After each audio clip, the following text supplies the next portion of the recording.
Isso vai dizer que a minha...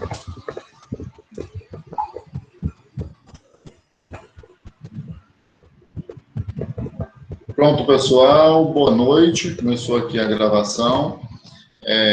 Satisfação estar aqui com vocês novamente, né? Vamos dar continuidade às nossas discussões.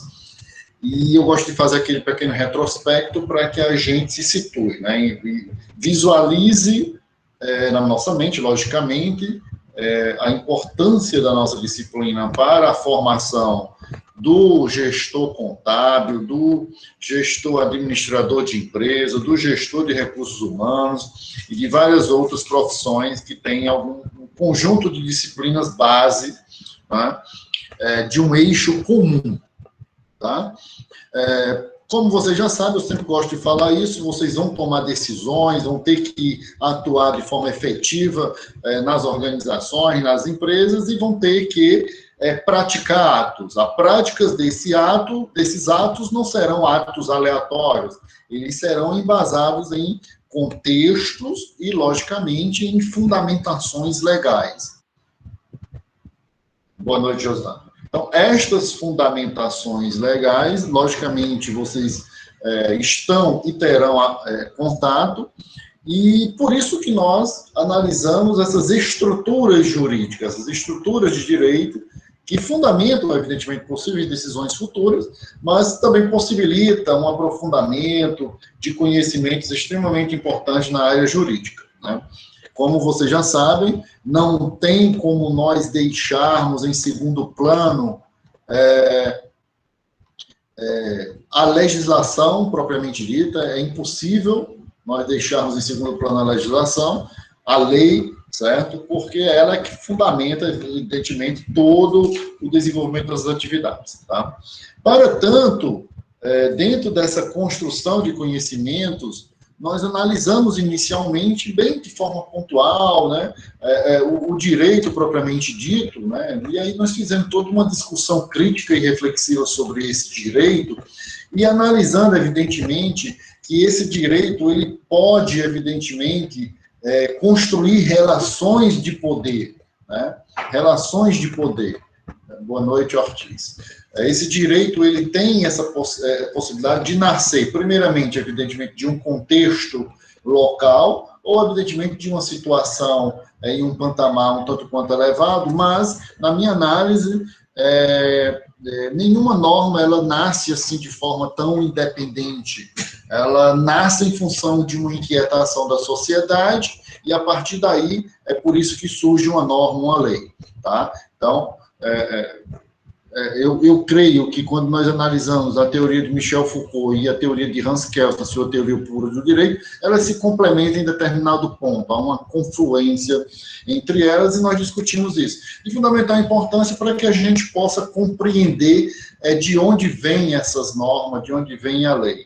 E quando a gente analisa de onde vem a norma, de onde vem a lei, claro que nós analisamos as fontes do direito, a lei propriamente dita, as decisões dos tribunais, o próprio entendimento de vários pensadores, doutrinadores, e, lógico, como nós analisamos alguns, como Hans Kelsen e Michel Foucault, né?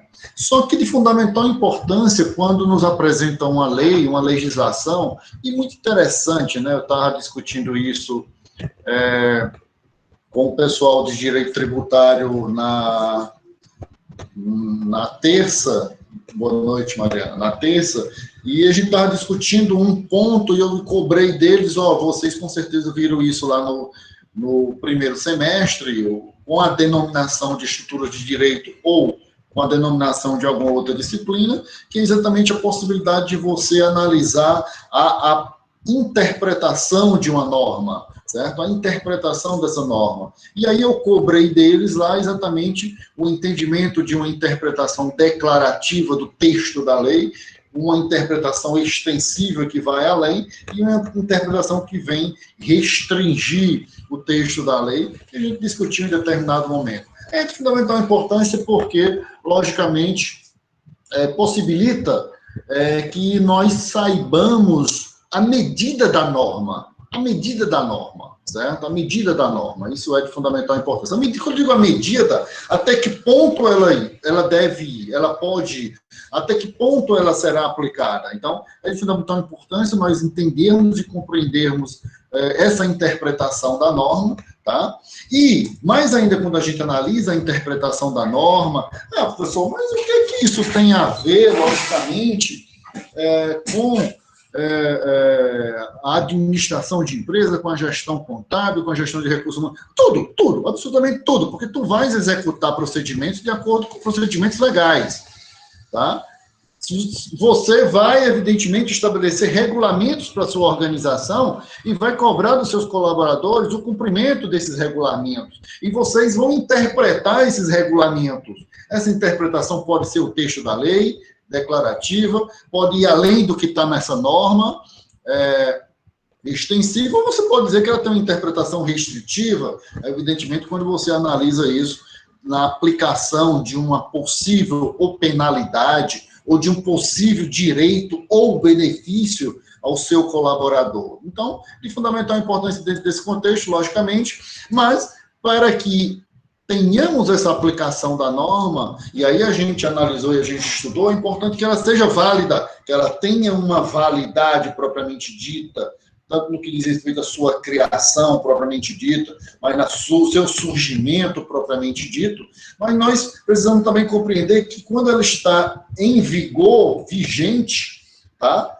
Ela gera direitos e obrigações, ela está vigente, logicamente, e nós sabemos que uma norma, ou uma lei, ou um regulamento, ela produz efeitos, ela produz resultados, e aí nós temos, evidentemente, a sua eficácia da norma, a sua aplicação ao caso concreto. Né? Então, analisamos isso de forma bastante pontual no decorrer de nossas discussões, exatamente construindo as bases de conhecimentos, e aí nós temos toda essa construção dessa base, e a gente eleva a um outro nível, e nós criamos uma empresa, entre aspas. Ou seja, nós analisamos as organizações empresariais, tá? Analisamos os tipos societários, tá? Mesmo que pontualmente, a nossa disciplina são apenas de estrutura, algo introdutório, vocês terão disciplinas mais específicas que tratarão com maior riqueza de detalhes sobre estes contextos, mas nós vimos os tipos societários, logicamente, né, no patamar, depois que nós construímos uma base de conhecimento, e nós analisamos as sociedades empresariais, o conceito de empresário, certo? O conceito de sociedades empresariais, analisamos a pessoa jurídica, a pessoa física, analisamos a personalidade jurídica e, logicamente, os tipos de sociedade. Quando nós temos a base aqui de conhecimentos e construímos esse conhecimento, pelo menos analisamos as sociedades empresariais, nós agora precisamos movimentar essa empresa. Nós precisamos movimentar essa empresa. Por isso que nós discutimos e aprofundamos, pelo menos no que diz respeito... Boa noite, Letícia. Boa noite, Letícia. Nós analisamos estas empresas. Ora, para que vocês, como administradores e administradoras de empresas, como gestores e gestoras de contábeis, das ciências contábeis, como gestoras e gestores de recursos humanos, tem um aluno de RH aqui pagando essa disciplina. Tá? Para que você execute, estabeleça, desenvolva esta empresa que nós analisamos aqui, você tem que praticar o quê? Negócios jurídicos, contratos, etc, etc e tal. Negócios jurídicos, tá? E aí a gente analisou os negócios jurídicos.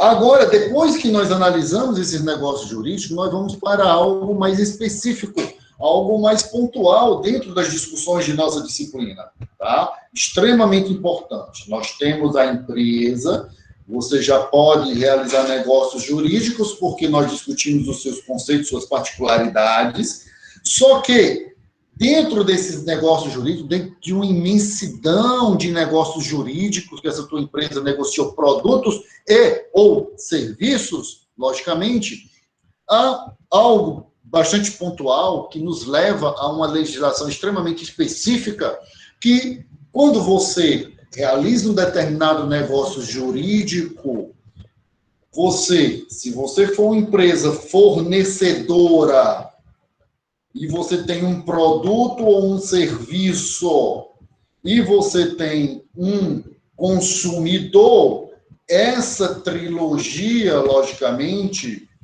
boa noite, Rani, essa trilogia fornecedor, produto, serviço e consumidor poderá gerar uma série de direitos e obrigações. Uma série de direitos e obrigações. E isso que nós estamos discutindo nessa relação empresarial entre o fornecedor empresário,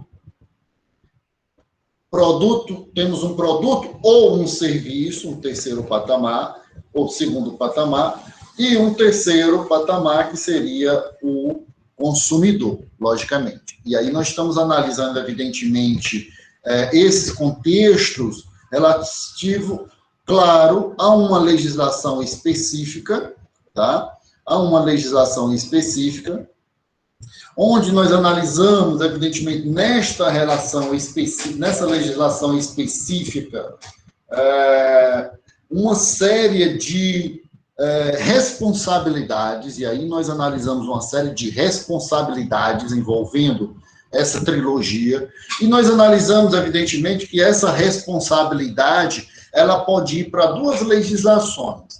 Uma legislação que é o Código Civil, inclusive está lá o direito de empresa, além do direito de empresa, existem várias outras normas desse Código Civil, e dentre elas é a da responsabilidade civil, onde nós analisamos isso, certo? Na aula anterior, está gravada lá, e nós, evidentemente, verificamos que quando há uma relação negocial entre um fornecedor envolvendo um produto e um serviço e um consumidor, e ele se enquadra nessa trilogia, aplica-se o chamado Código de Defesa do Consumidor, que é esta legislação que aí está, que é 8078 de 90. Tá? Então, nós analisamos isso com bastante casos e exemplos na nossa aula anterior, e aí a gente vem, caríssimos e caríssimas, exatamente nesse contexto, onde nós analisamos o conceito de consumidor como toda pessoa física ou jurídica que adquire um produto ou um serviço, estamos só revisando. Vimos o conceito de fornecedor como toda pessoa física ou jurídica, pública ou privada, nacional ou estrangeira, bem como os entes despersonalizados. Olha que coisa fantástica, pessoal. É o conhecimento. Você já sabe o que é um ente despersonificado, mostramos para vocês os tipos de possibilidades, mostramos para vocês a razão de ser um ente despersonalizado, ou seja, ele não tem personalidade jurídica ainda, ele não tem CNPJ ainda, ele tem um contrato, há possíveis sócios ou não, e ele ainda não foi levado aos devidos registros, certo? Aos devidos registros, então, gerando direitos e obrigações, há uma proteção, inclusive aqui está previsto no Código de Defesa do Consumidor, e aí, evidentemente, que esse fornecedor, ele vai desenvolver atividades de produção, montagem, criação, construção, transformação, importação, exportação, distribuição, comercialização de produtos ou prestação de serviço. Ou seja, esse conceito de fornecedor é simplesmente tudo. Tudo. Vamos dizer praticamente tudo. Deixa eu aceitar um outro colega. É o Saulo. Boa noite, Saulo. Então, logicamente que esse conceito de fornecedor, ele envolve uma infinidade de possibilidades dentro dessa relação, dessa trilogia. E aí nós também abordamos o conceito de produto como qualquer bem móvel, imóvel, material ou imaterial.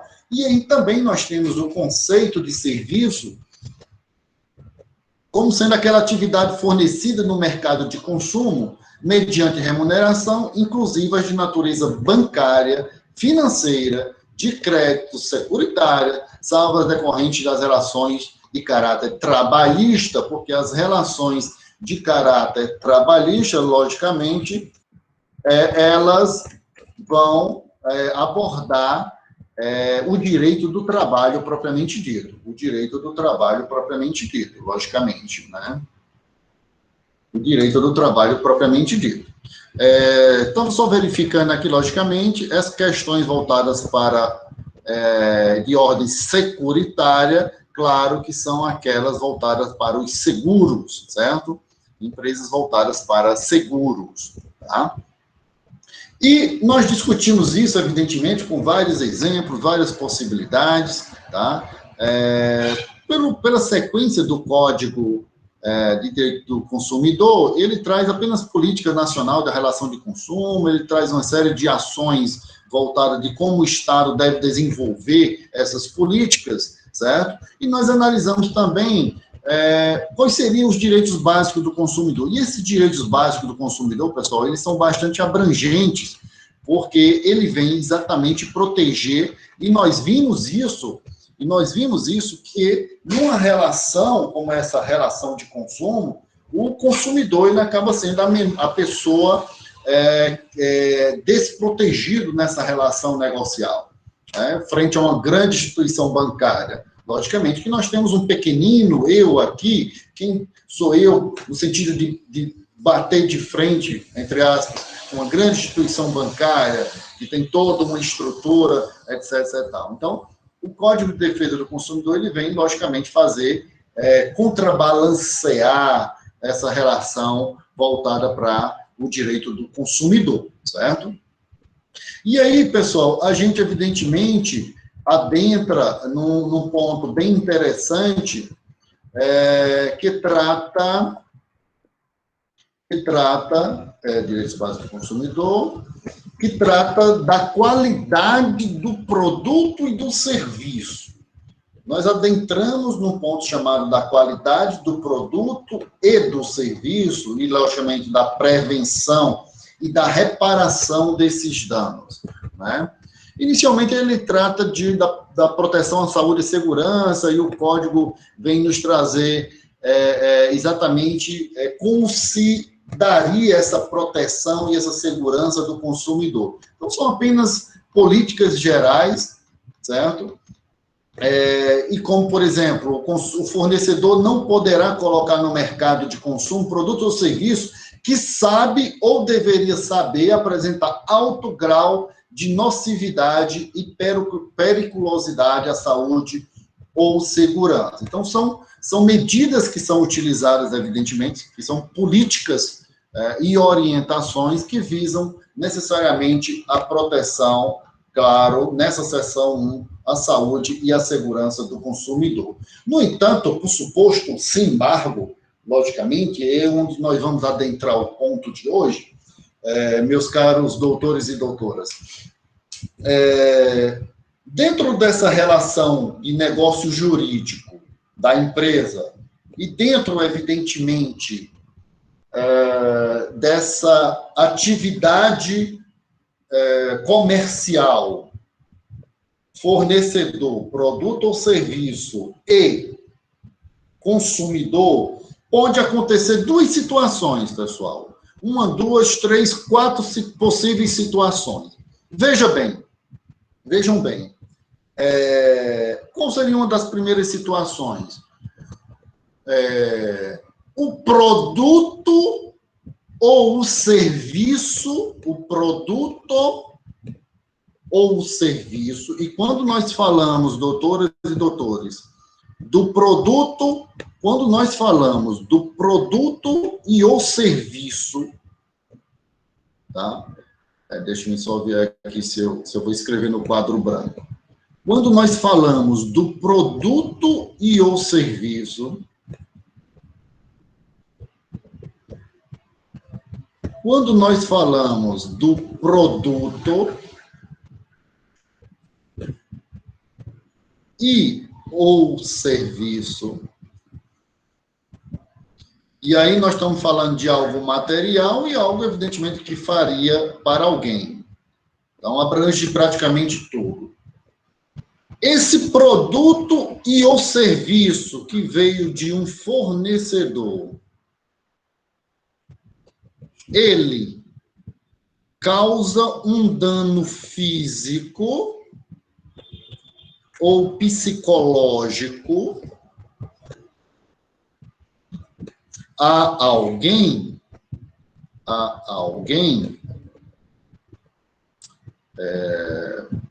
beleza? Esse produto e ou serviço que eu comprei, se ele vier causar um dano físico e ou psicológico ao consumidor, e aí? Temos proteção? Temos proteção jurídica? Primeiro ponto. E aqui, nessa primeira análise, doutoras e doutores, nós temos, logicamente, duas possibilidades aí. O dano físico, certo? Psicológico também, certo? Dano físico e o psicológico, logicamente, tá? E olha bem, e dano físico ou psicológico, nós estamos analisando na perspectiva de um produto e de um serviço. Pessoal, entendam quando a gente fala produto, aqui é um produto, beleza? Aqui é um produto.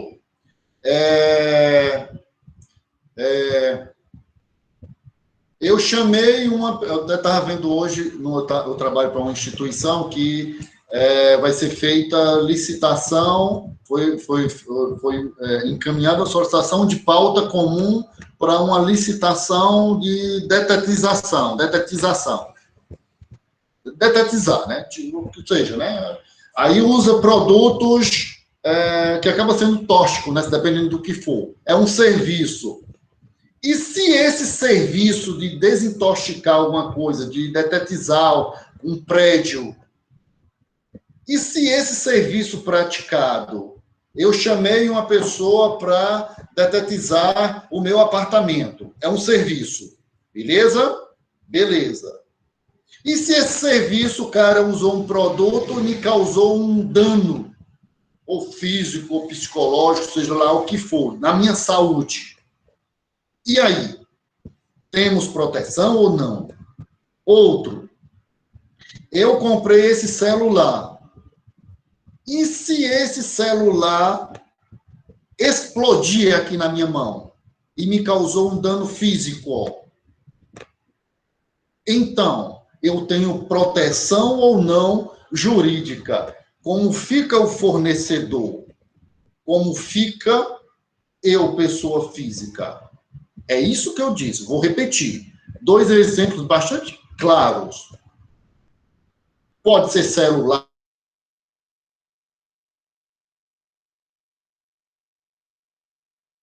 Se esse produto me causa um dano físico e ou psicológico. Ele explodiu, seja lá o que for. Beleza. Vamos para o serviço. Chamei alguém para detetizar o meu apartamento. Ele usou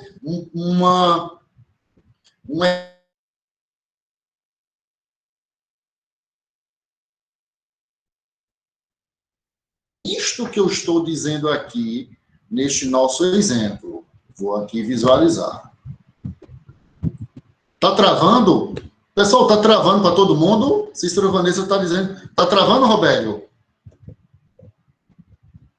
Olha, pessoal.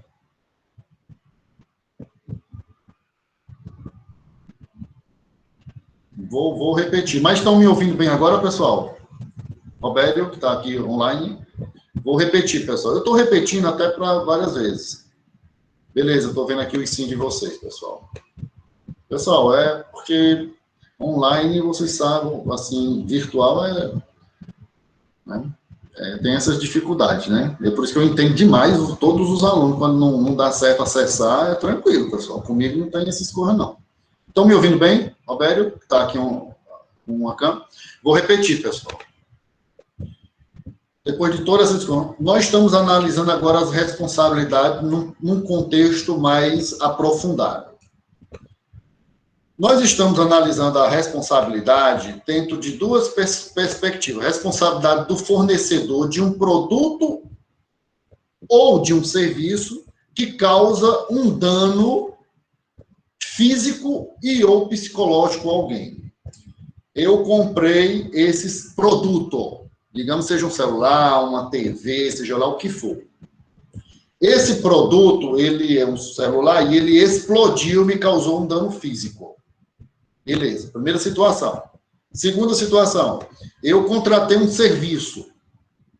O serviço veio detetizar aqui o meu apartamento e usou um produto, seja lá o que for, que eu não entendo, um tóxico, sei lá, que me causou um problema de saúde. Certo? Então, foi um serviço prestado que causou um problema de saúde. Esse serviço prestado e esse produto me causou esse dano. Haverá responsabilidades ou não do fornecedor? Onde isso está na legislação? É isso que eu estou dizendo no primeiro momento, dentro dessa perspectiva aqui. Dentro dessa perspectiva aqui.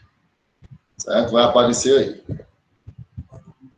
Dentro dessa primeira perspectiva, pessoal, é exatamente isso que nós estamos analisando. Esse produto e o serviço, se causa um dano físico ou psicológico a alguém, ou seja, ao consumidor, e aí, o dano? Pessoal, essa denominação para esse contexto, ou seja, nós temos aqui um fornecedor que vai ter responsabilidade. Espera aí, vou voltar aqui para poder eu pegar um pincelzinho verde. Estamos na sala de aula, vai ter responsabilidade. Beleza. Essa situação que ocorreu aqui, pessoal, um dano físico ou psicológico, algo que explodiu, foi um fato que ocorreu, não é isso? Não concordam que foi um fato que ocorreu? Foi um fato que ocorreu. Então, nós temos um fato que ocorreu. Um fato que ocorreu. Professor. Oi, Roberto. Eu só acho que, assim, ou a empresa ou os fornecedores mesmo tem que ter a responsabilidade, né? Com Perfeito. Né? Perfeito, exatamente. É exatamente isso que nós estamos analisando, Roberto. Então, veja bem, nós temos aqui uma responsabilidade, nós temos uma situação aqui que eu mostrei para vocês, que é um fato, beleza? Um fato, certo? E o que é que nós temos aqui? Nós temos um produto e ou 4, um serviço. Belezinha? Então, nós temos aqui alguns requisitos, pessoal. Nós temos deixa eu pegar aqui um azulzinho. Nós temos uma responsabilidade, certo? Do fornecedor. Nós temos um fato, que é essa situação aqui que o produto pode ter explodido ou não, ou o serviço me causou um dano físico, tem que ter me causado um dano físico. Eu até sei o que vocês estão pensando. Tenha calma. Certo? Um dano físico. Nós temos, então, claro, um produto e um serviço. Belezinha? Dentro desse nosso exemplo aqui que a gente discutiu aí, pessoal, né? Por exemplo, celular que explodiu, ou uma prestação de serviço, nós temos esses contextos aí, tá? Aí, minhas doutoras e meus doutores, olha só como é fantástico isso aqui, o que está no Código de Defesa do Consumidor. Ele traz para a gente o que vai aparecer aí para vocês. Olha só aqui, pessoal. Que maravilha isso aqui. Espera aí, só um momento, deixa eu só fechar isso aqui. Olha só o que é que ele traz aqui para vocês, para nós, pessoal. Opa. Ele traz para nós o quê? A responsabilidade pelo fato do produto e do serviço. Olha que coisa maravilhosa. Sem ler o artigo, nós fomos para uma situação prática, praticada por uma empresa que executa algum comércio, e aí a gente usou como exemplo um celular, uma empresa que vende um celular ou algum outro produto, seja qual for. Ela é um fornecedor, vendeu para Luciano um celular, esse celular explodiu a bateria e me causou um dano físico. Eu contratei uma empresa, detetizar meu apartamento, ele usou um produto que me causou um problema de saúde. Aí nós vimos os requisitos. Essa situação é o quê? É um fato que ocorreu. Então, nós temos a responsabilidade em função do fato relativo a um produto e o serviço. Olha como é melhor de compreender. E agora nós vamos compreender mais ainda. Tá? Olha o que diz o artigo 12 do Código de Defesa do Consumidor. O fabricante, o produtor, o construtor, o nacional ou estrangeiro, o importador, peraí, deixa eu aceitar, Rayane Bezerra, boa noite, Rayane, respondem independentemente da existência de culpa. Pessoal, isso aqui é extremamente importante. O que é que ele quer dizer independentemente da existência de culpa? Ele está querendo dizer aí, meus doutores e minhas doutoras, que há uma presunção. Lembra quando a gente falou de presunção? Peraí, eu falei foi para vocês ou foi para direito tributário? Acho que foi para você, não foi? Foi, presunção. Na questão da responsabilidade, foi. Há uma presunção do dano causado. Ora, se o celular explodiu, então presume-se de pronto o dano causado. Então, independentemente da existência de culpa, pela reparação de danos causados ao consumidor, por quem? Por quê? Em função de defeitos. Defeito. Havia um defeito no produto, no celular, do exemplo, tá? E havia um defeito ou alguma situação na manipulação dos produtos químicos, ou seja lá o que for, da detetização do serviço prestado, ele usou demais algum produto.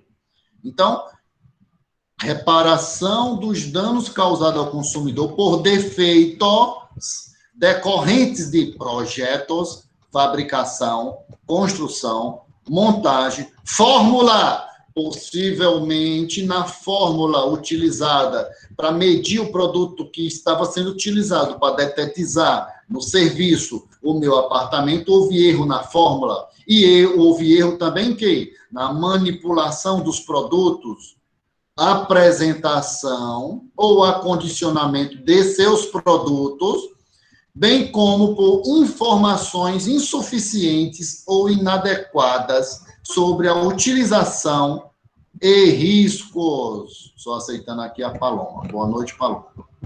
Pessoal, nós temos aqui no artigo 12 do Código de Defesa do Consumidor nada mais, nada menos do que a responsabilidade do fornecedor pelo fato do produto e do serviço. Agora, vejam bem, meus caríssimos e minhas caríssimas, como ficaria bem complexo da gente compreender se a gente lesse direto o artigo, não é verdade? Se a gente lesse direto o artigo, realmente ficava um tanto quanto difícil. Não é difícil, mas a gente teria que, né? Então, assim, quando a gente vai para o exemplo e a gente identifica o responsável, que é o fornecedor, e houve uma prática de um fato, ocorreu um fato, onde nós temos um produto e um serviço, celular, detetização, que nós utilizamos como exemplo, e causou um dano físico, pessoal, o ponto causal, certo? Do nexo para uma responsabilização de uma empresa, de um fornecedor, enquadrando-se nos dispositivos desse artigo 12 do CDC, Código de Defesa do Consumidor, de uma responsabilização pelo fato de um produto ou de um serviço, é o dano físico ou psicológico extremamente sério à saúde. É o cerne, é o dano físico, o prejuízo à saúde. É muito importante isso, tá? Que na nossa avaliação eu vou colocar caso prático. O ponto central de uma responsabilização de um fornecedor, de uma empresa, em função de um fato, de uma situação, de um produto ou de um serviço, ele tem que ter causado um dano à saúde. Celular explodiu, houve uma externalização de algo, detetização. Eu vou já trazer para vocês outros exemplos. Tenha calma. Vamos só por isso para a gente compreender. Os outros não vão ser difíceis, não. Por exemplo, vou dar um exemplo. Um carro, defeito no carro. Um defeito que causou um dano à saúde extremamente. Lá, explodiu alguma coisa lá. Certo? É possível, desde que cause um dano à saúde. Tá? De forma a externalizar. Tá? Vamos já analisar um outro contexto. Você estava com o carro e ele bateu, etc. E tal, né? Mas vamos para o celular, que é bem característico. É o dano físico. Tá? É muito importante nós compreender, porque nós vamos tratar de um outro contexto, tá? E aí vocês vão até me dizer, mas Luciano, professor, há uma certa... Mas por quê? Logo lá no final vocês vão dizer, mas por que está separado a responsabilidade da empresa e do fornecedor por um produto ou um serviço que causa um dano físico de um outro contexto que eu vou apresentar já?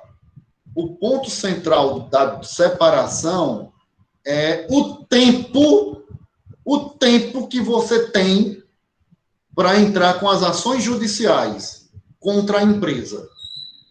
Calma, só mais na frente. Pessoal, e aí a gente tem que analisar, é extremamente importante o que nós estamos falando, sabe por quê? Poxa, é nosso conhecimento, etc.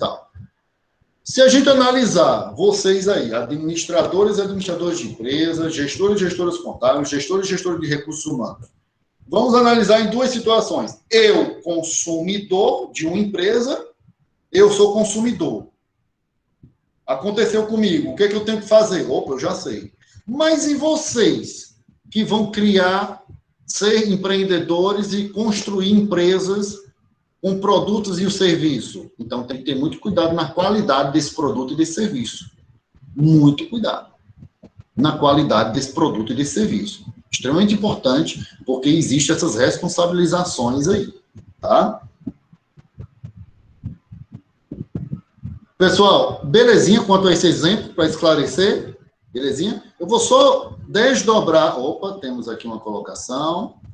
Se houver apenas o defeito do produto, sem haver o dano no consumidor, a responsabilidade do fornecedor, Salatiel, é o que nós vamos falar daqui a pouco, mas eu não quero falar dele para a gente não confundir com esse.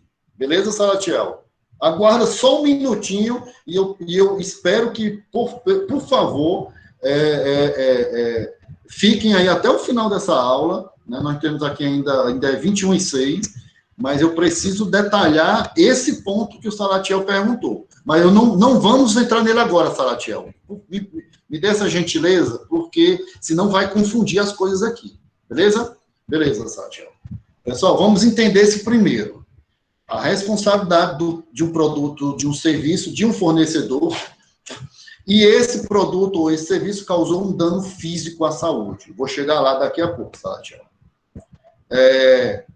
Vamos desdobrar o artigo 12 para algumas particularidades a respeito dele, tá? Olha só.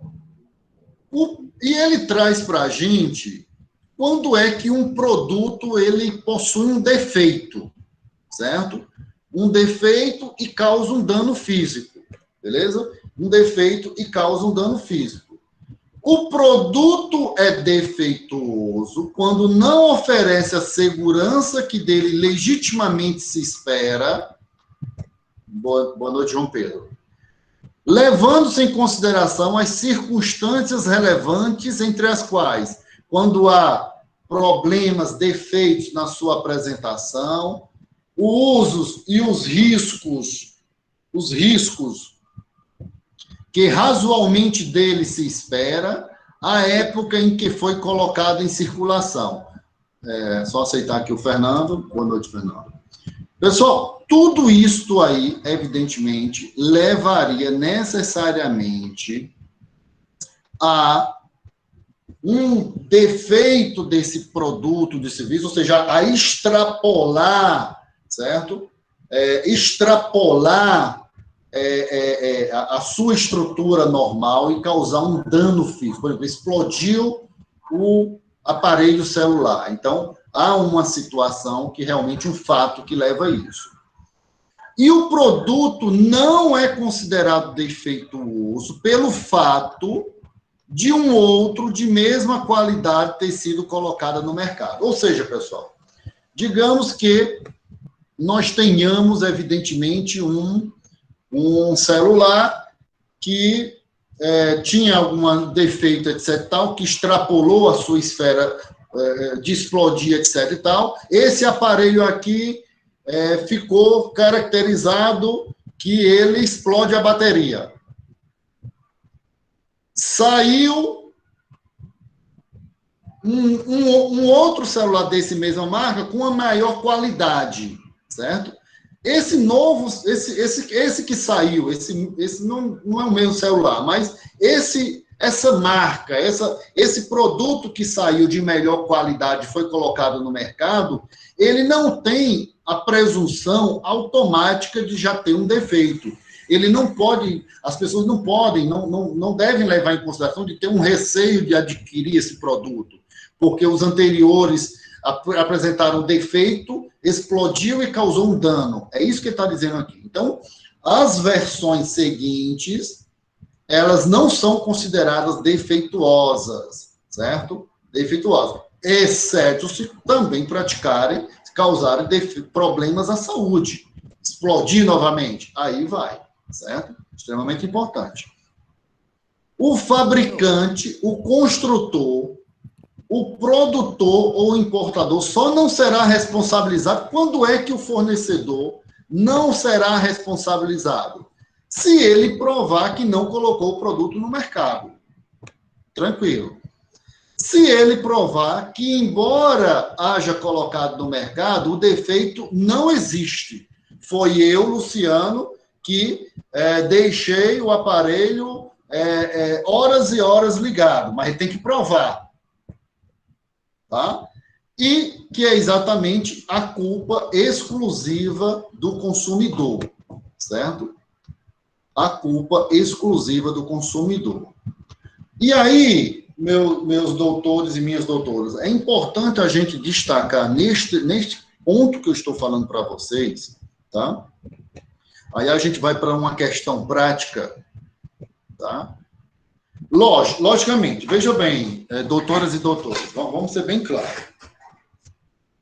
O celular explodiu, eu processei a empresa do...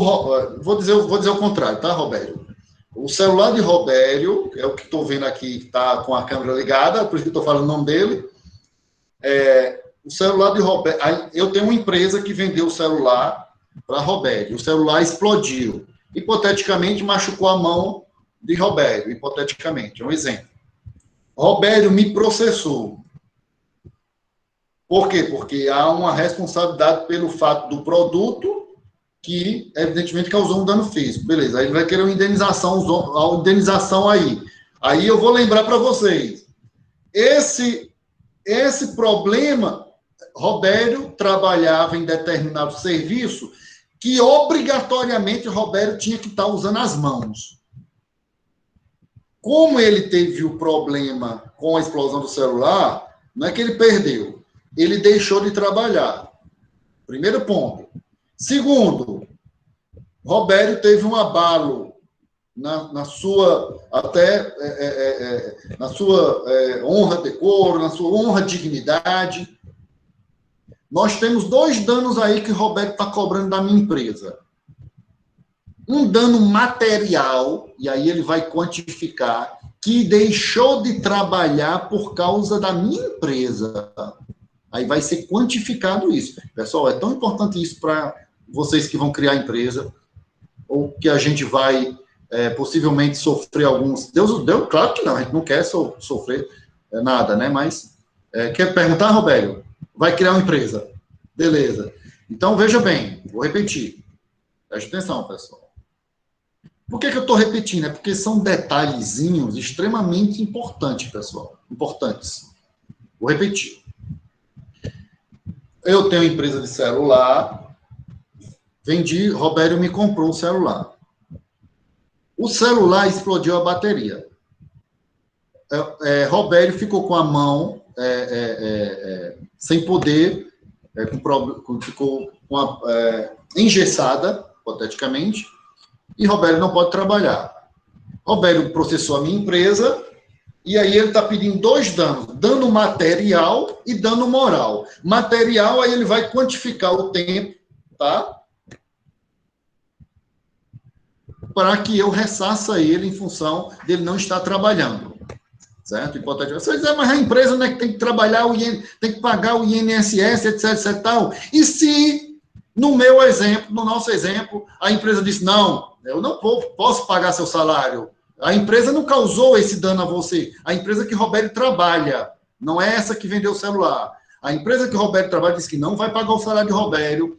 Por quê? Porque não foi a empresa que deu causa ao problema de saúde de Roberto. E o INSS, se for uma licença acima de 15 dias, vai dizer que não vai pagar Roberto pelo INSS, pelos órgãos públicos. Por quê? Porque não foi dado causa, não foi em função do trabalho de Roberto. Então, Roberto está processando a minha empresa que vendeu o celular e me cobrando que eu pague o salário dele o tempo que for necessário para se recuperar da mão. Entendido? Show de bola. E ele está pedindo danos morais aí, pedindo aqui, digamos que aqui deu, ele vai ficar aí 6 meses, digamos que ele ganhe 5 mil reais por mês. 6 vezes 5 vai estar me pedindo 30 mil reais de danos materiais, e ele disse que está super barato, está me pedindo mais aí 50 mil reais de danos morais, hipoteticamente. Aí vem a situação, a minha empresa vai agora se defender contra Roberto e vai dizer, opa, peraí, doutor, não foi a empresa de Luciano que causou, não. A responsabilidade, a culpa aí é exclusiva do consumidor e de Roberto, porque ele não usou adequadamente o celular. Foi isso que eu li para vocês agora há pouco no parágrafo 3º do artigo 12, a culpa exclusivamente, tá? Aí a gente vai para o confronto. Aí é que está. Roberto vai estar muito bem instruído pelos seus advogados. Roberto, quando entrar com o processo contra a minha empresa, ele vai pedir a seguinte situação. Ele vai requerer que o juiz decrete a chamada inversão do ônus da prova. Roberto vai requerer a chamada inversão do ônus da prova. E quais os fundamentos da inversão do ônus da prova? Eu já falei para vocês. A inversão do ônus da prova é quando eu falei para vocês, aula passada, da hipossuficiência financeira, hipossuficiência. Roberto, a minha empresa é uma empresa de tecnologia tal, muito poderosa, financeiramente, hipoteticamente. Então, como que Roberto vai provar isso? Como é que ele vai ter acesso à minha empresa para verificar, etc, etc, tal? Roberto vai pedir a chamada inversão do ônus da prova, quase sempre o juiz vai conceder. E sabe o que, é que vai ter que acontecer? A minha empresa é que vai ter que provar que o dano, que a culpa foi de Robério e não da minha empresa. Aí é a minha empresa que se vire. Robério está com o direito dele garantido, que é o dano devidamente provado, ele fez boletim de ocorrência, foi constatado que o celular explodiu naquele momento, ele tem todas as provas, está tudo comprovado, o direito dele é seguro, firme. Então, a minha empresa é que se vire para provar a culpa de Robério, de que não ter causado dano. Pessoal, em linhas gerais, nesse tipo de situação, eu vou dar um conselho para vocês que vão criar empresas. Faça um acordo. Faça um acordo. Não vá... Você pode ganhar a empresa e pode não ganhar. Se você perder, tu vai perder aí 70 mil reais. 80 mil reais. 50 mais 30, logicamente. 80 mil reais. E, Robério, vamos fazer um acordo? Você aceita, a minha empresa está disposta a pagar 20 mil reais pelo dano. Está de acordo? Sim. Encerrou o processo, está satisfeito, todo mundo está satisfeito, está encerrado. Ainda vamos pagar todo esse seu tratamento de saúde aí. Entendeu? Pode ser menos. A gente nunca se oferece, a minha empresa vai querer oferecer para a Robério 5 mil reais. Não vou mentir. Entendeu? A gente sempre oferece menos, porque nós temos um limite. Então, pessoal, quando for muito provado a situação, e aí vocês analisem, pessoal, vocês como donos de empresa, e analisem também vocês, todos nós, como consumidores de alguma empresa. Como consumidores de alguma empresa. Extremamente importante isso, pessoal. Extremamente importante isso, tá? Então, assim, eu sempre... não existe acordo ruim. Acordo, todo mundo recorre. E aí é importante, meus doutores e minhas doutoras, que vocês me questionem a seguinte situação. Mas, professor, estou entendendo. Ora, mas não está pedindo lá, já está lá na mesa do juiz, Roberto está pedindo da sua empresa 80 mil reais. Aí, de repente, a gente chega lá e diz, nós fechamos aqui por 10 mil. E o juiz vai aceitar? E pode? Objeto de outras aulas nossas. Nós já discutimos isso. Nós estamos tratando de direitos disponíveis, de direitos privados. E direitos privados nós podemos negociar. Se envolvesse um órgão público, não poderia. Porque a coletividade em volta disso. Mas nós estamos falando de direitos disponíveis, direitos privados, regido pelo Código Civil e, no caso, regido pelo Código de Defesa do Consumidor, que é uma lei especial, aplica-se a especial. Tá? Extremamente importante essa nossa discussão e aprofundamento. Tá? Continuando, pessoal. O artigo 13 traz para a gente o seguinte. Tudo isso são desdobramentos do responsabilidade em função de um fato praticado por um produto e um serviço que causou um dano à saúde. O artigo 13 nos diz: o comerciante é igualmente responsável, nos termos do artigo anterior, quando o fabricante, o construtor, o produtor ou o importador não puderem ser identificados, o produto fornecido sem identificação clara do seu fabricante, produtor, construtor ou importador, não conservar adequadamente os produtos perecíveis, como os alimentos. O que é que está dizendo o artigo 13? O artigo 13 está... Oi, Jean. Professor, eu estou percebendo uma coisa aqui. É que se o produto tiver sem o código de barras, eu tenho o direito de levar ele? Sem o código de barras? Isso, me surgiu essa dúvida agora. Não, ele tá, inclusive assim, se ele está sem o código de barras, ele está infringindo essas normas de segurança aqui, ó, de proteção à saúde e à própria segurança, porque o código de barras identifica tudo, o produto e o serviço. Logicamente que a gente vai encontrar, eu não digo em organizações, em empresas mais organizadas, né? Mas é para ter o código de barras, entendeu? Pode fazer uma denúncia ao DECOM, Defesa do Consumidor, e eles vão mandar um agente investigar, entendeu? Porque, logicamente, isso tudo é que identifica, muitos dos códigos de barra hoje em dia, ele identifica a qualidade do produto, não é verdade? Eles identificam a qualidade do produto, pessoal. Beleza? Então, ó, o que é que está dizendo aqui, ó, no artigo 13? Digamos, o comerciante, ele não vai poder alegar, a minha empresa, por exemplo, a minha empresa que revende os celulares para Roberto, eu não posso alegar que não, a culpa não é da minha empresa, Luciano Esmeraldo, não. A culpa é do fabricante do celular tal, que eu não vou dizer o nome, do celular tal, da marca tal. A culpa é deles, do fabricante. Não pode, tá? Porque a minha empresa é responsável. É responsável, pessoal. É muito importante isso. Não venha querer dizer que a culpa é do fabricante do celular lá nos Estados Unidos, na China, seja lá, ou lá no Rio Grande do Sul, não. Há uma culpa concorrente? Beleza. É possível ter uma culpa concorrente.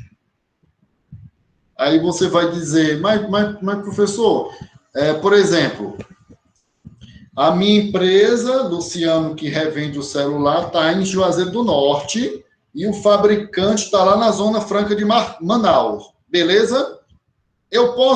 Roberto pode processar a minha empresa e a fábrica? Sim, eu entendo que sim. Mas não recomendo. Por quê? Porque quando o Roberto processar, aí existe um nome jurídico para isso, pessoal. Roberto vai processar duas pessoas jurídicas. Já sabe, nós falamos que é pessoa jurídica. A pessoa jurídica Luciano e a pessoa jurídica do fabricante lá na Zona Franca de Manaus. Estou dando um exemplo hipotético. Hipotético no sentido que eu não sei nem se esse celular tem uma fábrica lá. Mas digamos que seja lá. É um produto. Como são duas pessoas jurídicas, ele vai processar as duas empresas. Existe um nome jurídico para isso. Há uma disputa é um consórcio de pessoas. Consórcio, duas pessoas jurídicas. E Roberto é o autor, está no polo ativo da ação, e esses dois consórcios de pessoas jurídicas está no polo passivo do processo judicial. Então, há o que se chama juridicamente uma disputa judicial, uma lide judicial, uma litispendência, litispendência não, litispendência é outra coisa. Um litisconsórcio passivo. Há um litisconsórcio passivo no processo judicial. Só que quando o Roberto me processar minha empresa em Juazeiro e processar a empresa lá na Zona Franca de Manaus, o juiz de Juazeiro tem que mandar um processo, um instrumento legal para a Zona Franca de Manaus, que se chama juridicamente como sendo a chamada precatória. Vai mandar uma carta para o juiz de Manaus, que vai chamar a fabricante para responder. E por que eu não recomendaria? Porque demora pra caramba. Demora pra caramba isso aí. Esse processo de Roberto vai demorar muito. O de Juazeiro vai demorar? Sim, mas processando a fábrica também vai demorar e é muito mais ainda. Porque existe prazo, existe recursos, existe etc. Certo? Como o vendedor, o comerciante aqui, a minha empresa de Juazeiro, é responsável, processa a Luciano. Beleza? É isso que... Oi, Bruna. No caso, eu posso também alegar o seguinte: eu comprei um produto, ele deu defeito. Como de costume, você leva para a loja e ele fala que vai mandar para a autorizada. Só que aí eu posso entrar em contrapartida, alegando que eu não posso ficar no prejuízo, não posso ficar desassistida do produto, ele me reembolsa o correto e ele, responsabilidade da empresa, resolver o problema com o fabricante, correto ou não? Está correta, mas isso aí é igual do Salatiel, entra em uma outra responsabilidade. Você está correta, vamos já chegar lá, viu? Viu, Bruna? Professor. Certo. Você está correta, mas é numa outra responsabilização. Oi, Josinando. E se lá no manual do celular tivesse dizendo que não pode usar enquanto carrega sob risco de explosão? Aí a minha empresa tem que provar tudo isso que ele não estava usando, que ele estava usando dessa forma, quer dizer, entendeu, Josinando? Na minha defesa, eu vou alegar tudo isso aí. Josinando. Certo? Só que como ele pediu a inversão do ônus da prova, e se o juiz concedeu a inversão do ônus da prova, eu é que tenho que provar isso aí. Tu entendeu? Então é bem complexo, a situação é complexa. Se for deferido a inversão para que a minha empresa prove, aí é complexo, bem complexo. Certo? É uma briga muito grande.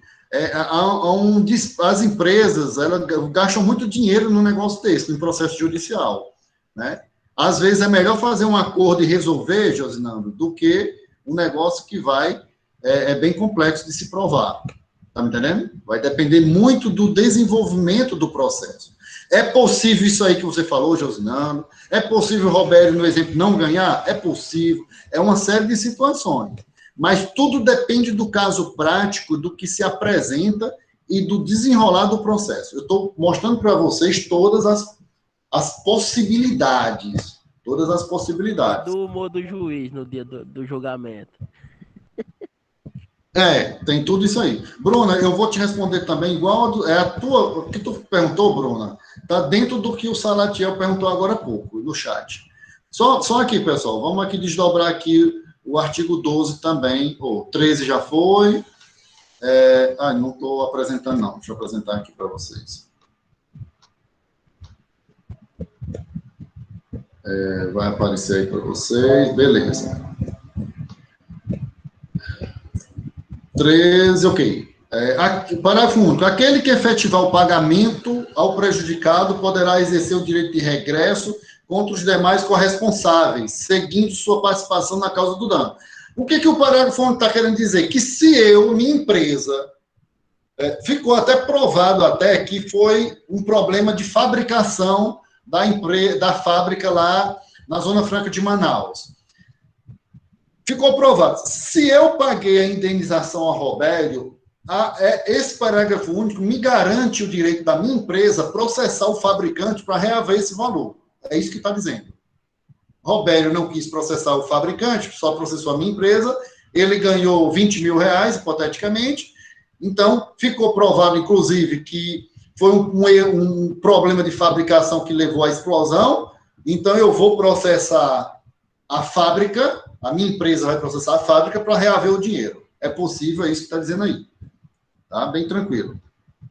O artigo 14 vem e diz o seguinte, que o fornecedor de serviço, aí a gente falou de produto, aí vem pelo serviço. Na mesma linha, o fornecedor de serviço responde, independentemente da existência de culpa, pela reparação dos danos. Pessoal, o artigo 14, parágrafo, ele trata do serviço na mesma linha de pensamento, tá bom, pessoal? Na mesma linha de pensamento. Eu vou só fazer a leitura rapidamente, tá? É a mesma linha de pensamento. Por quê? Porque eu quero entrar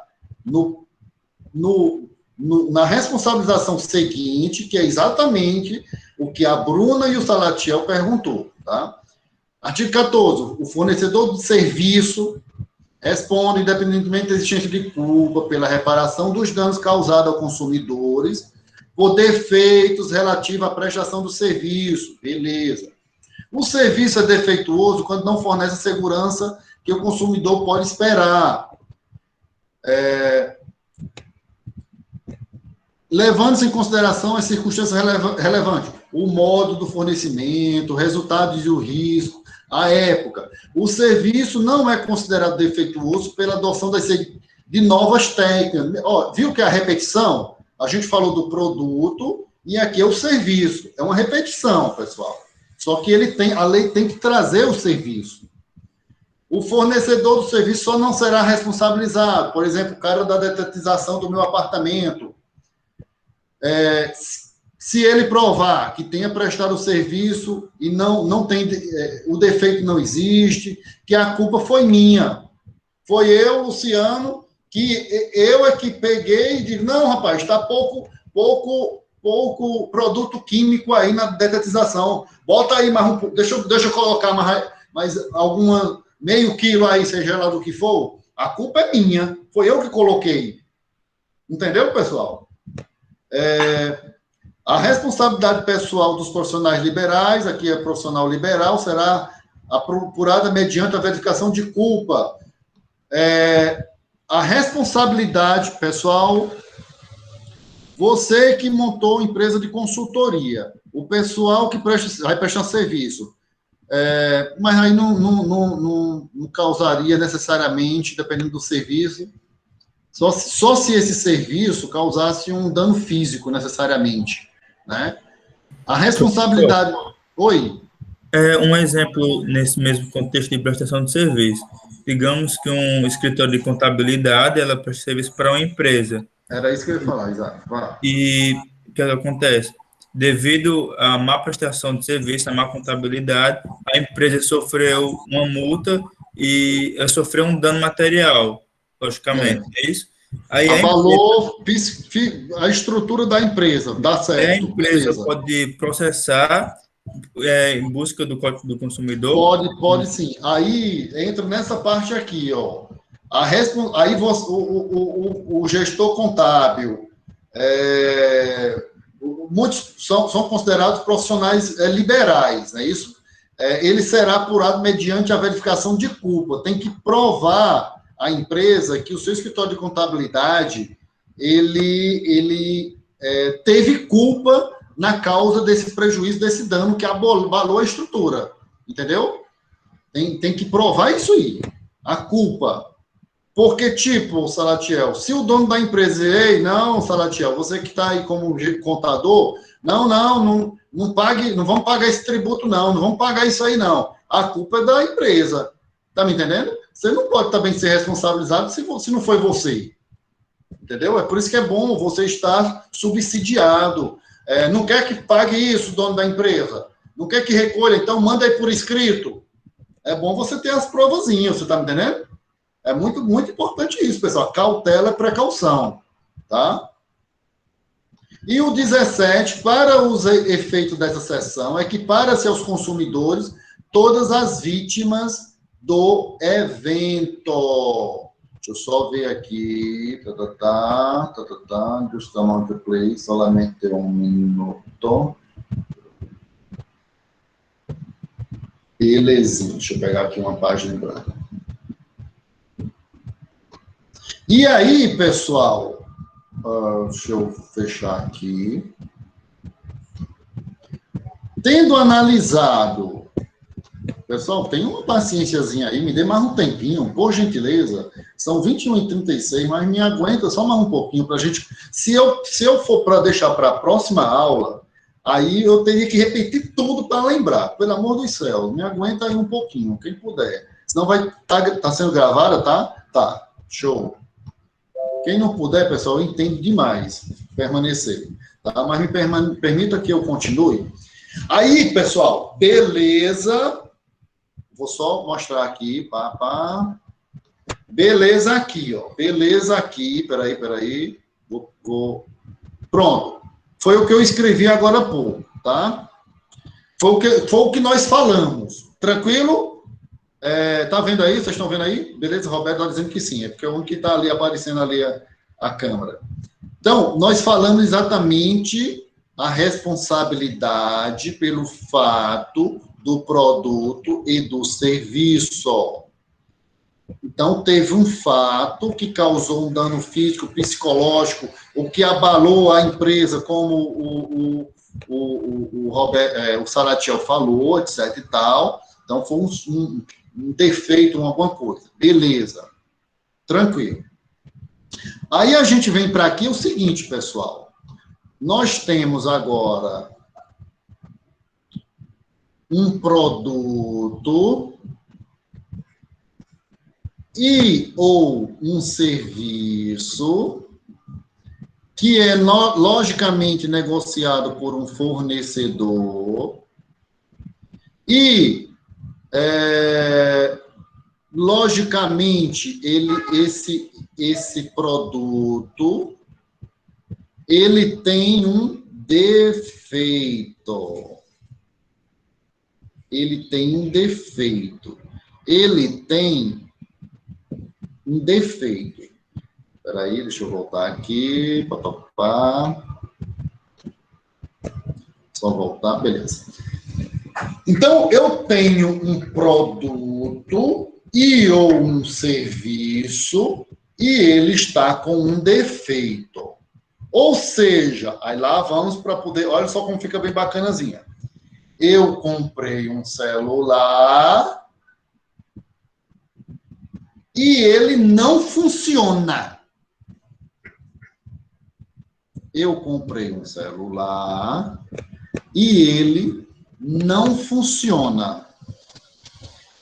Ele não está me causando nenhum dano físico ou psicológico, pelo amor de Deus. Vamos agora para essa nova situação. Eu comprei um celular, eu comprei um notebook, eu comprei uma TV, uma televisão, uma geladeira, assim, um produto. Um produto.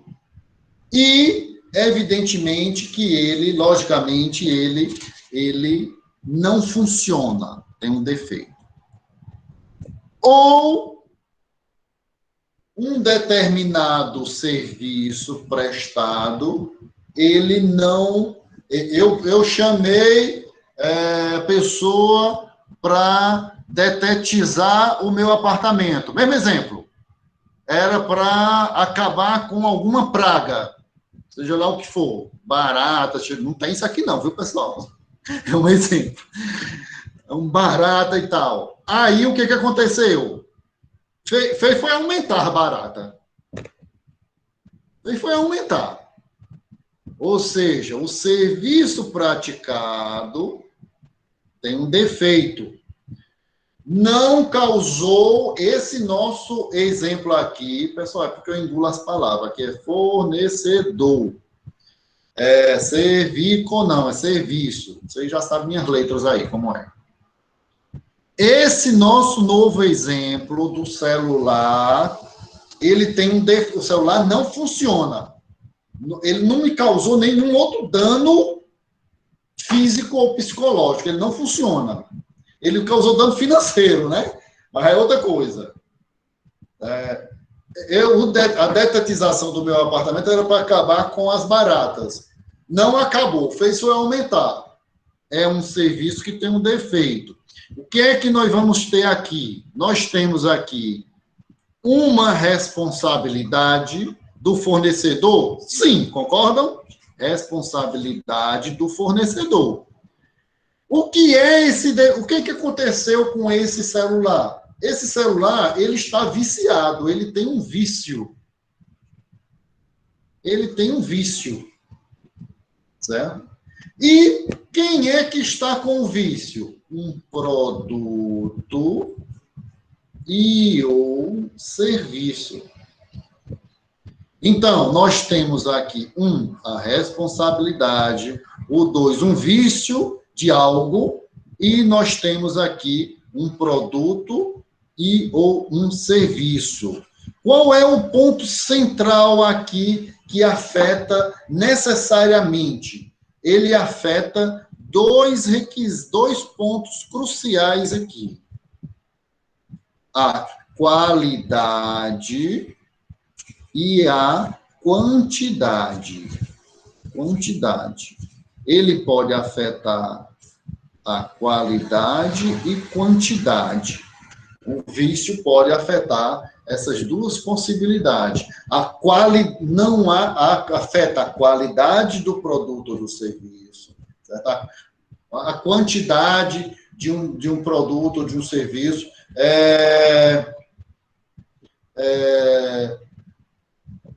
você comprou alguma mercadoria que dizia que vinha 20 potes, veio 19. Nós temos aí um vício, nós temos um defeito na caixa lacrada. Afetou aí a quantidade. Entenderam? Afetou a quantidade. Você comprou uma caixa de um produto X e a embalagem você comprou como sendo 20 potes dentro dessa caixa com produto X. Quando você abriu, só tinha 19. Então, nós temos um defeito, um vício, em função da quantidade. Aí você comprou um celular e ele não ligou. Há um vício direto na qualidade do produto. Há um vício direto, um defeito quanto à qualidade do produto. Entendeu? Então, aqui, meus queridos, minhas queridas, e aí pega já o que o Salatiel perguntou e o que a colega perguntou também, que foi... Só um momento. A responsabilidade do fornecedor em função de um vício do produto e ou do serviço. Qualidade ou quantidade. Qualidade ou quantidade. Então, a responsabilidade por vício do produto e do serviço tem como ponto central vícios de qualidade e quantidade. Não estamos falando aqui dos danos anteriores à saúde. Não. Nós estamos falando de algo mais pontual. E aí vem o artigo 18. Os fornecedores de produto de consumos duráveis ou não duráveis respondem solidariamente. O que é isso? O que é isso? Responde solidariamente. Que se vão vários fornecedores de um determinado produto ou de um determinado serviço que você comprou numa cadeia, todos podem ser responsabilizados. Você pode processar todos eles, se estiverem envolvidos na cadeia de fornecimento de qualquer produto ou de qualquer serviço. Qualquer produto ou de qualquer serviço. São responsáveis pelos vícios de qualidade ou de quantidade que os tornem impróprios ou inadequados ao consumo a que se destinam ou lhe diminuam o valor, assim como são responsáveis por aqueles decorrentes da disparidades, ou seja, né, o maior do menor, com as indicações constantes no recipiente, olha aí, da embalagem, rotulagem ou mensagem publicitária, respeitadas as variações decorrentes de sua natureza, podendo o consumidor exigir a substituição das partes viciadas, certo? Das partes viciadas. E aí, a gente vai responder aí a pergunta das colegas, da colega e do colega, no desenvolver do artigo 18, tá bom? No desenrolar do artigo 18. Então, pessoal, o artigo 18, ele trata dessa responsabilidade, só um golinho de água aqui, trata da responsabilidade por um vício de um produto ou de uma prestação de serviços, certo? Para um consumidor, certo? Em função desse vício representar um problema, um defeito na qualidade ou na quantidade, certo? E aí ele diz aí o seguinte, o parágrafo primeiro, ele traz para a gente o seguinte, que não sendo vício corrigido, sanado no prazo de 30 dias, pode o consumidor exigir uma ou outra das seguintes situações. Ele pode escolher o que é que o consumidor quer, se ele não for sanado, se ele não for corrigido. Aí responde o que a colega perguntou agora há pouco. Se ele não for corrigido em 30 dias, tá? 30 dias.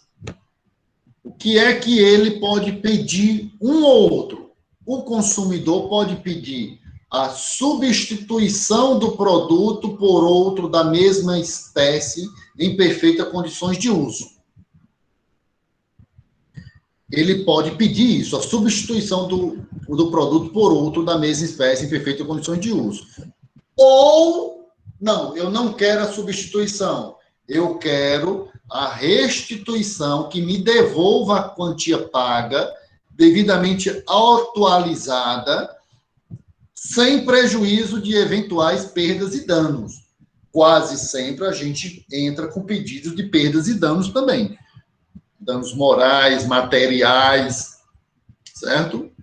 Quase sempre a gente pede a restituição do valor e joga junto danos materiais e morais, dependendo da situação.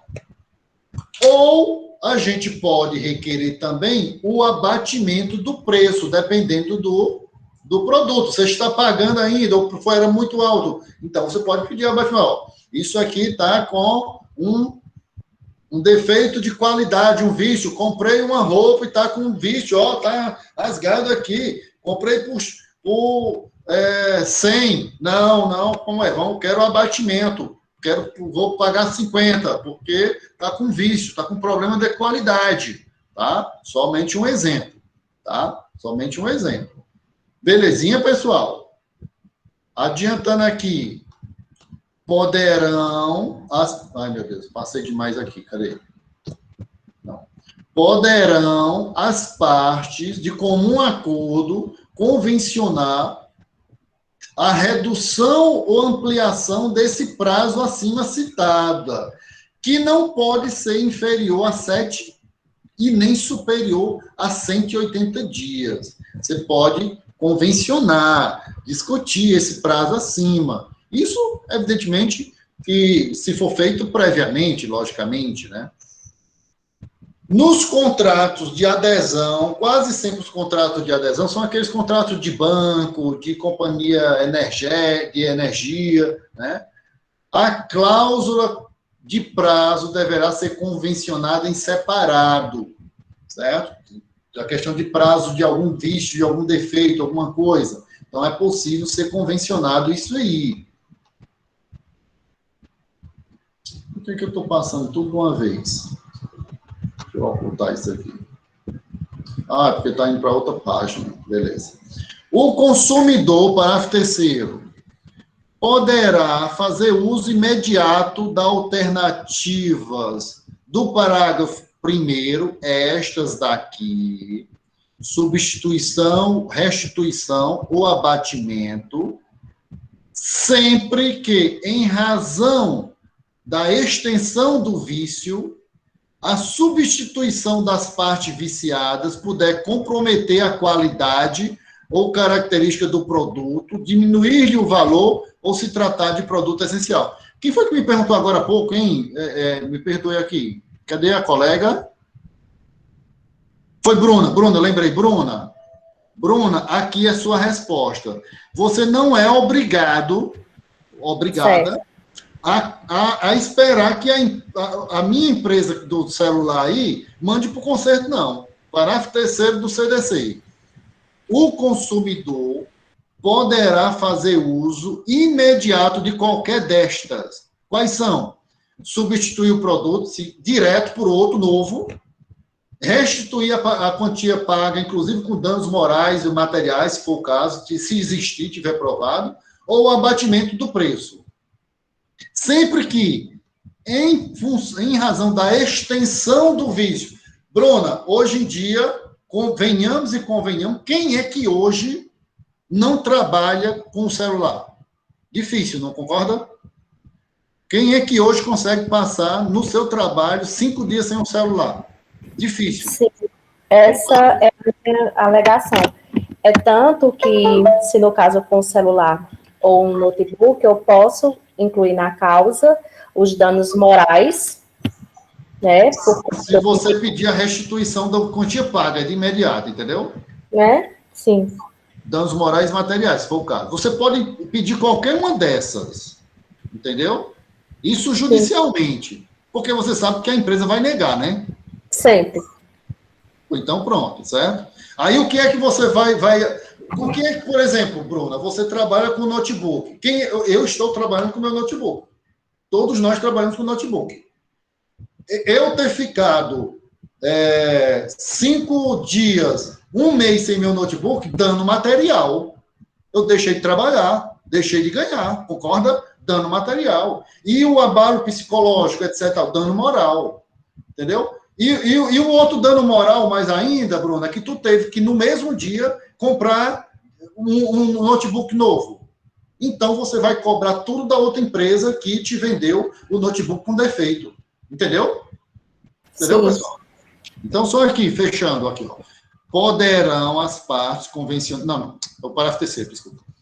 O consumidor poderá fazer uso imediato de qualquer destas alternativas, sempre que, em razão da extensão do vício, a substituição das partes viciadas puder comprometer a qualidade ou a característica do produto, diminuir o valor ou tratar de produto essencial. Produto essencial para o meu trabalho. Produto essencial. O produto é essencial.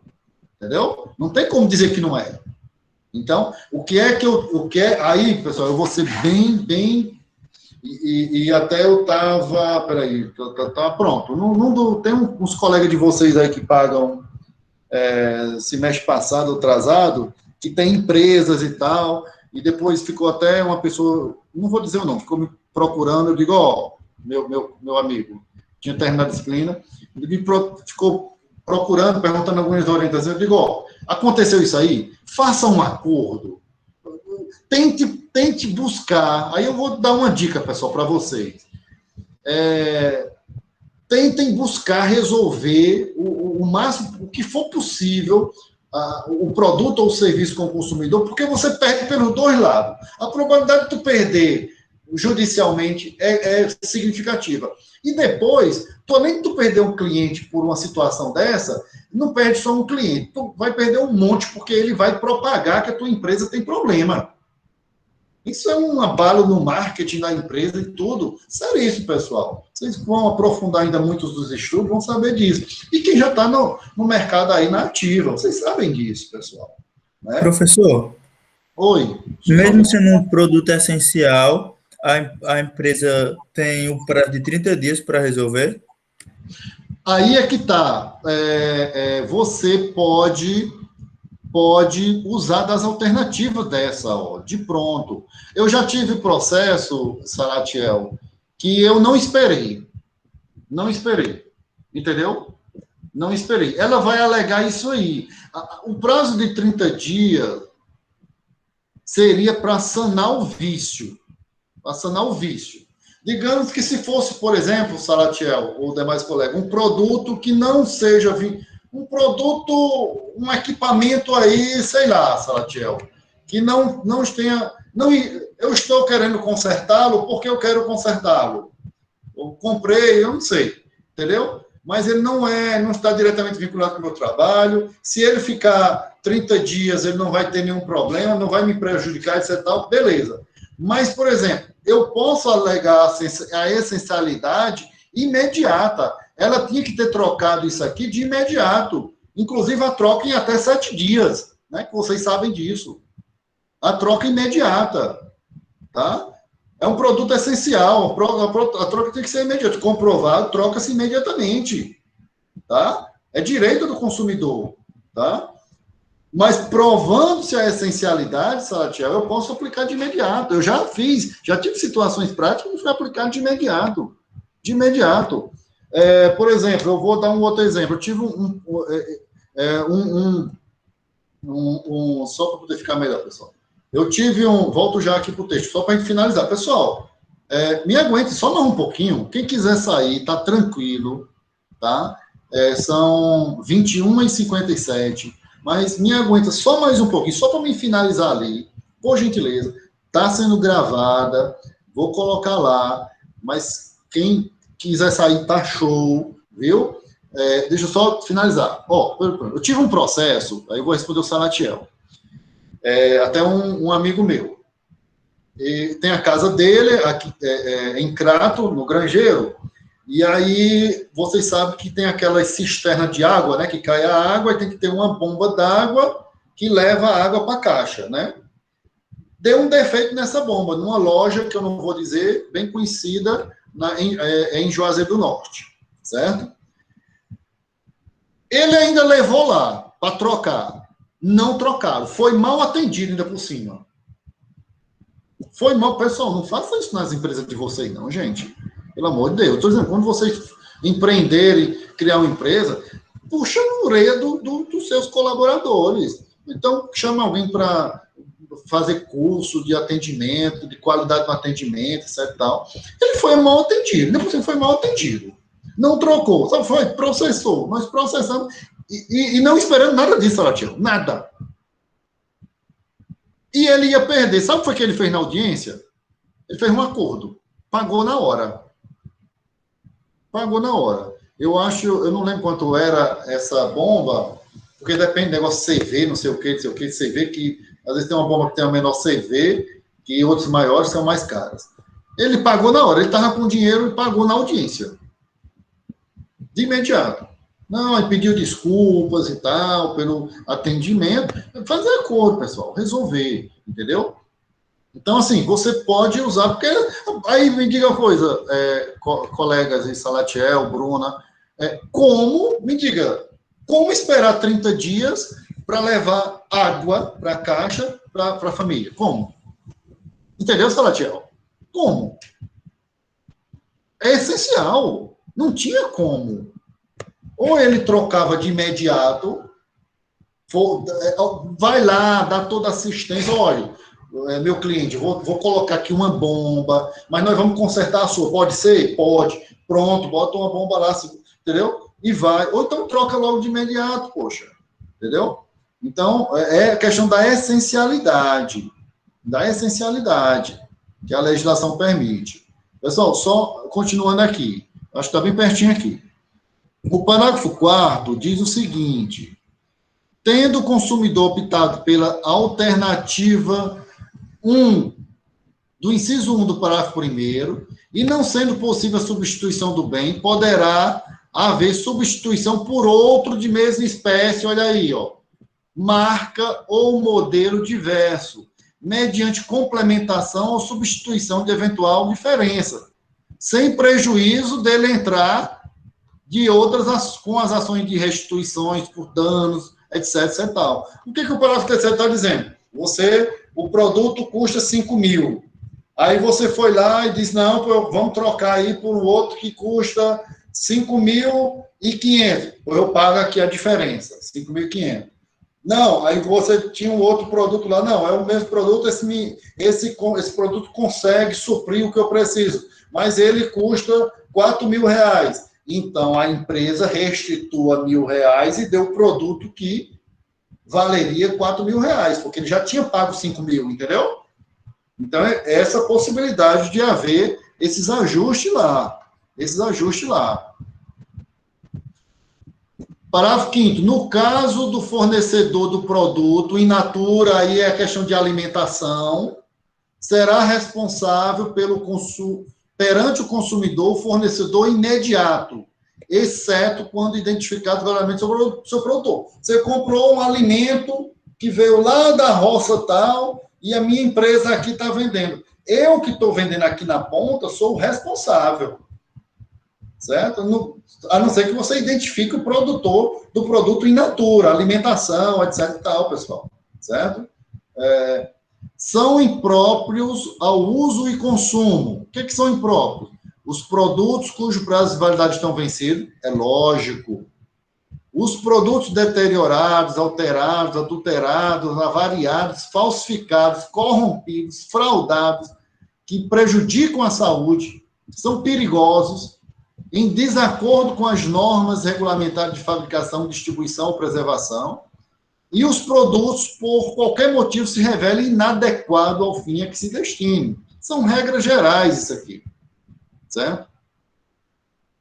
E, deixa eu me ver esses aqui.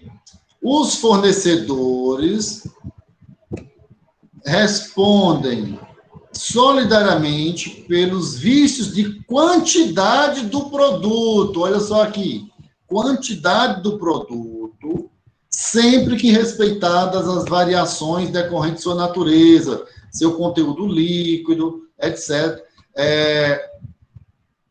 Se o conteúdo líquido for inferior às indicações constantes no recipiente, na embalagem, na rotulagem ou da mensagem publicitária, podendo o consumidor exigir alternativamente a sua escolha. Você vai verificar, vai comprar a minha empresa fez uma publicidade de que o produto, essa caneta, que custa no mercado, hipoteticamente, R$1.000, e aí, então, a minha empresa publicou que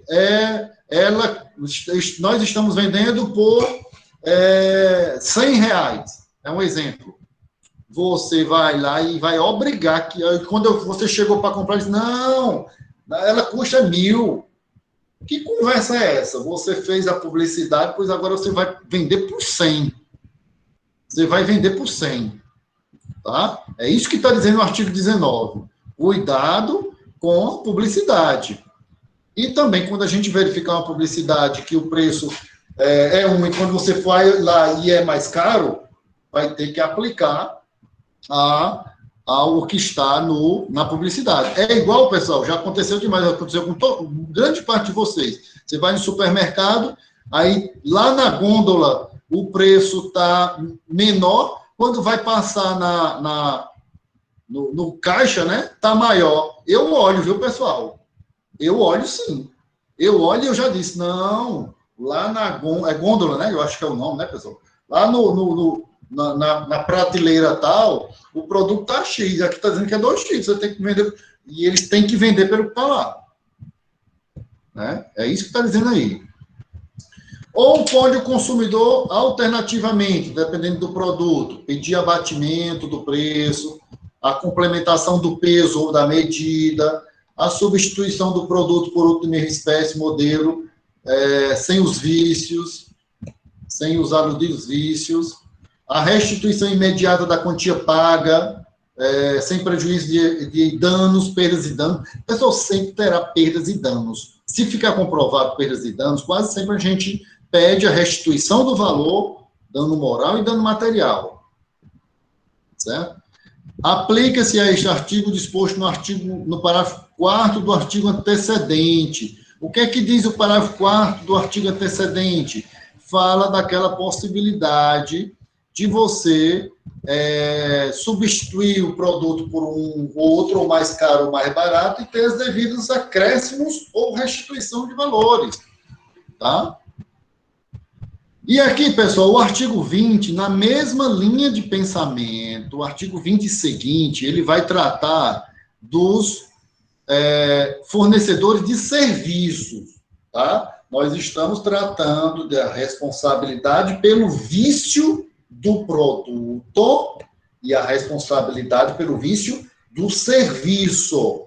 Dentro dessa linha aqui, que eu mostrei para vocês. Só um minutinho aqui, pessoal. Nós estamos analisando este ponto nessas duas perspectivas. O que foi que nós analisamos? Esse vício de qualidade do produto. Nós analisamos esse vício do produto. Do artigo 20 em diante, ele vai tratar essa mesma análise aqui sobre serviço, igual que nós fizemos da outra vez, tá? Então, peraí, pessoal. Não, aqui é aqui. Então, o artigo 20, peraí, pessoal, eu não vou nem ler todo, pessoal, depois vocês leem, só para a gente ver aqui. O artigo 20 fala isso, ó. o fornecedor do serviço responde pelos vícios, pelos defeitos de qualidade que os tornam impróprio, certo? Ao consumo, ele diminui o valor, assim como por aqueles decorrentes de disparidades ou indicações constantes na oferta, podendo o consumidor exigir alternativamente a reexecução do serviço, que faça novamente, a restituição do valor pago, mais perdas e danos, o abatimento proporcional. E aí a gente segue, pessoal, uma sequência na mesma linha do anterior que eu já falei para vocês, belezinha? A ignorância do fornecedor sobre os vícios de qualidade do produto e do serviço não livra ele de responsabilidade. Eu não posso alegar o fornecedor de não, eu não sabia que tinha esse defeito no celular. Não pode alegar isso. Isso não é defesa. Não adianta. Não adianta. A garantia legal de adequação do produto independe de estar expresso no produto. Independe. Vedada, não pode ter num contrato excluindo a garantia. Não pode, a garantia é garantida. É proibido cláusula de contrato que exonere ou diminua ou atenue a obrigação de indenizar. Não pode. Não pode ter uma cláusula contratual exonerando possíveis indenizações. Isso não pode. Certo? Isso não existe, isso não é possível, não é permitido. Havendo mais No caso, seria a diminuição da responsabilidade, né, da empresa. Isso, não contra o pode. consumidor. Não pode, exatamente. O Código de Defesa do Consumo, se houver uma cláusula nesse sentido, ela é nula. Ela será considerada, não será aceita pelos órgãos da Justiça. Ainda mais se for com coação, é um negócio jurídico fraudulento. Até a gente falou numa das aulas anteriores sobre negócio jurídico, né? Então, como é uma matéria de direito, o juiz, vendo uma situação dessa, logicamente, ele vai anular. Deixa-me ver. Havendo mais de um responsável pelo dano, todos respondem, certo? E sendo os danos causados, é responsável o fabricante, construtor, importador, então eles têm a responsabilidade.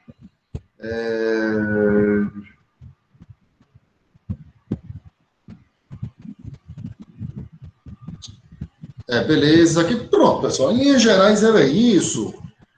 O que é que nós vamos ver na próxima aula? Nós vamos falar sobre decadência e prescrição, que envolve esses dois contextos aqui, tá? Dois contextos aqui. Extremamente importante essa nossa discussão. Então, pessoal, só para a gente fechar aqui. Tem alguém aqui? Ah, não, foi Tatiana. Pessoal, só para a gente fechar aqui, só para ver se todos nós entendemos. Nós tratamos 4 contextos em 2 situações. Primeira situação, a responsabilidade do fornecedor por um produto ou um serviço, e esse produto ou serviço aconteceu um fato, e esse fato causou um dano à saúde. Responsabilidade pelo fato do produto e do serviço, beleza? Esse produto causou um dano físico, beleza. Aí a gente vai em 2 contextos. Vamos agora para um outro contexto. Nós tratamos da responsabilidade do fornecedor por um defeito no produto ou no serviço. Não causou nenhum dano à minha saúde. Um defeito no produto ou no serviço. Há um vício nesse produto e nesse serviço. E nós analisamos as possibilidades de danos materiais, morais e os desdobramentos em volta deles. Próxima aula, vamos ver o quê? Decadência e prescrição. O que é cada um? O que acontece nessas 2 situações que a gente analisou? Belezinha? Tranquilo, pessoal? Deu para a gente pegar aí? Sim, senhor, sim, senhor. Pessoal, só agradecer aí pela paciência de vocês. Olha, 22 horas e 11 minutos. Vou parar de gravar. Peço desculpa por ter ultrapassado o horário.